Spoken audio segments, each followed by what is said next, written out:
नमस्ते किसान। हम बलराम किसान बड़वानी मध्य प्रदेश से, गुजरात से कुछ मित्र हैं जो एडवाइस ले रहे हैं, गिर सोमनाथ से हैं। आइए पहले इनको सुनते हैं, समझते हैं, फिर चर्चा करते हैं केला खेती में। नमस्ते बलराम भैया, मैं जिग्नेश राठौड़, गांव बोड़वा, तहसील कोडीना, डिस्ट्रिक्ट गिर सोमनाथ, गुजरात। मेरा प्लांटेशन 26 जुलाई का है। मेरा 4000 प्लांटेशन किया है, 4000 प्लांट का। 26 जुलाई के बाद 3-4 दिन के बाद कंटिन्यूस बारिश चालू है। अभी थोड़े 5-6 दिन बारिश नहीं आ रही है और अभी खाद और चालू किया क्योंकि मेरी मिट्टी बहुत ब्लैक है, तो बारिश के दौरान तो कोई प्लांटेशन हुआ ही नहीं है,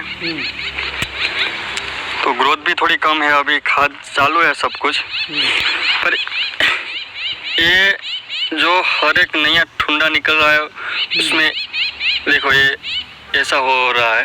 हर एक ठुंडे में आप देखोगे तो 95% प्लांट में ऐसा है। इसका क्या कारण हो सकता है? और दूसरा, आप देख रहे हो कि प्लांट के बाजू में ये वाइट हो गया, सब प्लांट के बाजू में वाइट हो गया। देखो, कोई प्लांट छोटा है, कोई प्लांट बड़ा है। उसके लिए आपने बोला कि एमोनियम डालो, एमोनियम और यूरिया और पोटेशियम में, तो वो तो चालू ही है 5-5 दिन में। पर ये सब प्लांट में जो नया जो निकल रहा है उसमें ये क्या हो रहा है? इसके कोई मेरे को उपाय सुझाव दो। थैंक यू बलराम भैया। लगभग पूरे भारत के किसानों के इसमें ये है कि ये जो सेंटर पोंगा है ये गड़बड़ हो रहा है और इसका क्या इलाज है। मैक्सिमम पूरे भारत में यह इस समय बद्दल वाली बारिश होती है, बद्दल ही रहते हैं हर बार बारिश में। और ये जो प्रक्रिया है, ये जो पोंगा ऐसा चिपका हुआ रहता है, जो रात में सुबह जो पोंगा निकलता है उसमें दिन में सूर्य की तीव्र रोशनी से सनबर्न आता है, एक कारण ये होता है। दूसरा, आपका प्लांट नीचे से कैल्शियम कम अपटेक कर रहा है मिट्टी से, तो पत्ते में मोटापन कम है, पतला है, 2 कारण। तीसरा, जो आपने एक चीज़ और बतलाई कि आपके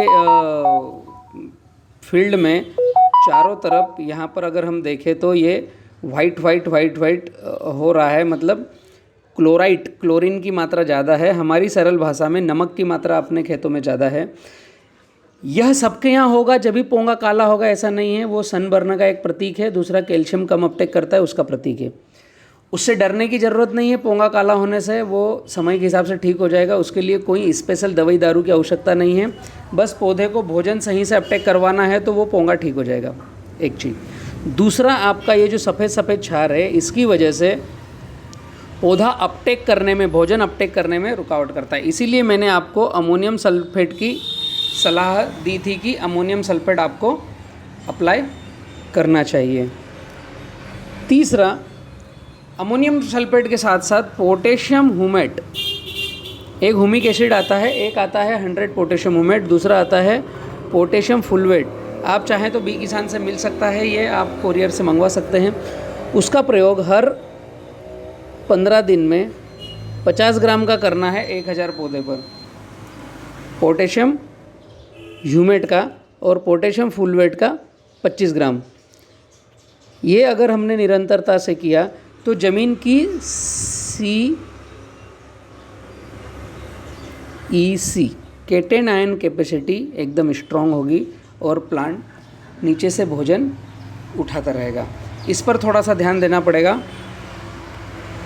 तीसरी और महत्वपूर्ण बात, अगर हम पौधे के आसपास बायोमास आच्छादन करते हैं, अर्थात कचरे की मल्चिंग करते हैं, तो इस तरह के कोई भी डिसऑर्डर नहीं आएंगे और वहाँ पर मित्र बैक्टीरिया कॉलोनी डेवलप होगी और जो भी आप फर्टिलिटी करोगे पौधा फटफट अपटेक करता रहेगा।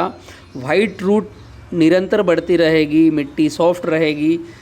सबसे अच्छा और सरल विकल्प है कि बायोमास आच्छादन पूरे खेत में ड्रिप के नीचे कीजिए, हर किसान। तो कोई भी जादूगरी की आवश्यकता नहीं है कि आप ये खाद डालो या ये करो या वो करो, या इसकी किसी की आवश्यकता नहीं रहेगी। पूरा गुजरात जुड़ रहा है किसान पाठशाला से, पूरा भारत जुड़ रहा है किसान पाठशाला से। थैंक यू किसान। आपने यह साबित किया है कि हम सीखने समझने के लिए तैयार है और भारत को नए आयाम पर एग्रीकल्चर को ले जाने के लिए तैयार है। एक ही स्टेशन है हम सभी का, किसानों का, यूट्यूब पर किसान पाठशाला चैनल, जिसके नीचे जो लाल कलर का बटन है इसे सब्सक्राइब कीजिए, बेल आइकन हिट कीजिए ताकि मेरे वीडियो आप तक तुरंत पहुँचे। और ज़्यादा अच्छा लगे तो ज़्यादा से ज़्यादा केला किसानों तक शेयर कीजिए।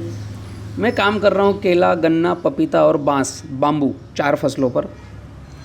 कोशिश कर रहा हूँ हम आप मिल कर के क्या भारत के एग्रीकल्चर सिस्टम को सिंप्लीफाई एग्रीकल्चर एजुकेशन के तहत सरल, आसान, सहज बना सके। क्या आपने भी पहल कर दी है बलराम किसान के साथ जुड़ने की।